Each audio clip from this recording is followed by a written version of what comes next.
The war in Ukraine is now heading into its fourth year, and both sides are deploying every resource at their disposal to gain an advantage. Every inch of territory has turned into a fierce battleground, with Ukraine and Russia vying for tactical, strategic, and technological dominance. But how did this war evolve into its current state?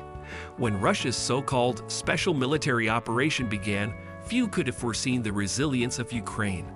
At the time, most analysts assumed that Ukraine, with its much smaller military, wouldn't hold out for more than a few weeks.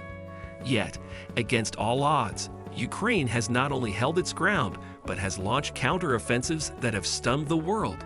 Let's explore how this underdog nation has managed to stand its ground against a global superpower. The early disparity in military strength. When the war began in February 2022, the military disparity between Russia and Ukraine was stark. Russia was widely considered to have the second strongest military in the world. A CNN report dated February 25, 2022, estimated that Russia had an active military force of around 900,000 soldiers, compared to Ukraine's 196,000. Russia's Air Force personnel outnumbered Ukraine's by a ratio of 5-1, with 165,000 personnel against Ukraine's 35,000. Additionally, Russia had approximately 15,900 armored fighting vehicles, significantly overshadowing Ukraine's 3,300. Despite its numerical advantage, Russia did not deploy its entire military might at the onset of the invasion. Logistical and historical factors played a role in this decision. A portion of Russia's military is made up of conscripts who, by law, cannot be deployed outside Russian territory. This restriction is a holdover from the Soviet-Afghan War in the 1980s, where heavy casualties led to public outcry and policy changes. Russia's initial strategy: repeating past successes. Russia's initial invasion plan bore a striking resemblance to its annexation of Crimea in 2014. During that operation, Russia used a combination of elite troops and political maneuvering to take over the region with minimal resistance. The strategy involved rapidly seizing key infrastructure, replacing local governments with Russian loyalists, and holding a sham referendum to legitimize the annexation. In 2022, Russia attempted a similar approach on a grander scale, aiming to decapitate Ukraine's leadership by targeting Kyiv. On the first day of the war, Russian special forces attempted to seize Hostomel Airport, a strategic asset near Kyiv. The plan was to use the airport as a staging ground for reinforcements. However, the operation quickly turned into a debacle. Ukrainian forces managed to barricade the runway and delay the Russian advance long enough to reinforce their defenses. The airport was rendered unusable for Russian transport aircraft, forcing them to adapt their strategy on the fly. Tactical and strategic missteps by Russia. Several tactical errors hampered Russia's efforts to capture Kyiv. For one, Russian convoys traveled through unoccupied territory in single-file formations, making them easy targets for Ukrainian artillery and drone strikes. In one instance, Ukraine destroyed a convoy of 100 vehicles by targeting its front and rear, effectively trapping the rest of the vehicles. Additionally, Russia's reliance on outdated tactics and equipment proved to be a significant liability. Many of Russia's main battle tanks, such as the T-80 and T-90, were vulnerable to modern anti-tank weapons. These tanks were designed with smaller profiles for maneuverability, but this came at the cost of survivability. Their autoloader systems stored ammunition in a ring around the turret, creating a critical vulnerability. A single hit could trigger catastrophic explosions, a flaw that became known as the jack-in-the-box effect. Russia's Air Force, despite its numerical superiority, also failed to achieve air dominance. NATO's supply of advanced anti-air systems to Ukraine, including Patriot batteries and man-portable launchers, created a multi-layered defense network.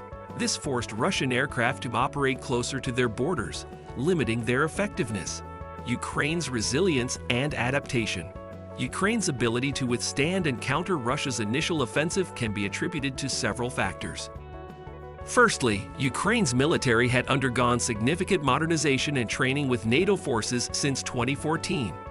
This included the acquisition of advanced equipment, such as Javelin and NLAW anti-tank systems, which proved to be game changers on the battlefield. Secondly, Ukraine's tactical ingenuity played a critical role. Faced with an opponent that had superior numbers and equipment, Ukraine relied on asymmetric warfare. Small, mobile units armed with advanced weaponry targeted Russian supply lines and vulnerable convoys. Ukrainian forces also leveraged their knowledge of the terrain to their advantage, using rivers and dams to flood key areas and disrupt Russian logistics. Thirdly, Ukraine's use of drones revolutionized modern warfare. Recreational and agricultural drones were repurposed to carry grenades and anti-tank mines. These low-cost yet effective weapons allowed Ukraine to inflict significant damage on Russian forces. In contrast, Russia struggled to counter this tactic, often resorting to expensive anti-air missiles to shoot down drones that cost a fraction of the price. The role of NATO and international support. The support of NATO and Western allies has been a cornerstone of Ukraine's resilience. Since the beginning of the conflict, Ukraine has received over $240 billion in military, financial, and humanitarian aid. This support included advanced artillery systems like the French Kaiser howitzer and modified T-72 tanks from NATO allies. The Kaiser, with its advanced fire control system and rapid mobility, allowed Ukrainian forces to strike targets from a distance and quickly relocate to avoid counterattacks. NATO also provided critical intelligence on Russian troop movements, enabling Ukraine to prepare for and counter Russian offensives effectively. This partnership extended to the development of Ukraine's drone industry, which has played a pivotal role in the conflict. By November 2023, Ukraine's use of drone and long-range missile strikes forced the Russian Black Sea Fleet to abandon its blockade of Odessa, revitalizing Ukraine's grain exports. Economic and psychological factors. Economically, Ukraine has managed to sustain its war effort thanks to international aid and its ability to adapt. The use of cost-effective drones and locally produced weaponry has allowed Ukraine to stretch its resources while inflicting significant damage on Russian forces. In contrast, Russia's expenditures have skyrocketed, with the war costing the country around $140 billion in 2024 alone. Psychologically, Ukraine's ability to repel Russian advances and launch counteroffensives has been a major morale booster for its citizens and soldiers. The retreat of Russian forces from Kyiv and northern Ukraine in April 2022 marked a turning point in the war, showing the world that Ukraine could not only survive, but also push back. The path ahead. As the war continues into its fourth year, the balance of power remains precarious. NATO's continued support and Ukraine's innovative tactics have given the country a fighting chance.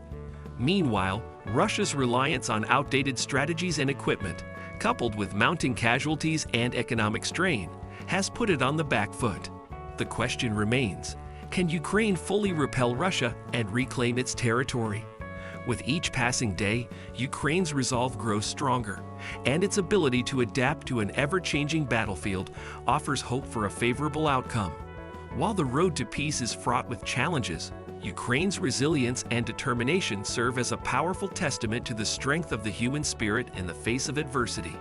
If you found this video helpful, don't forget to like, subscribe, and share it with your friends.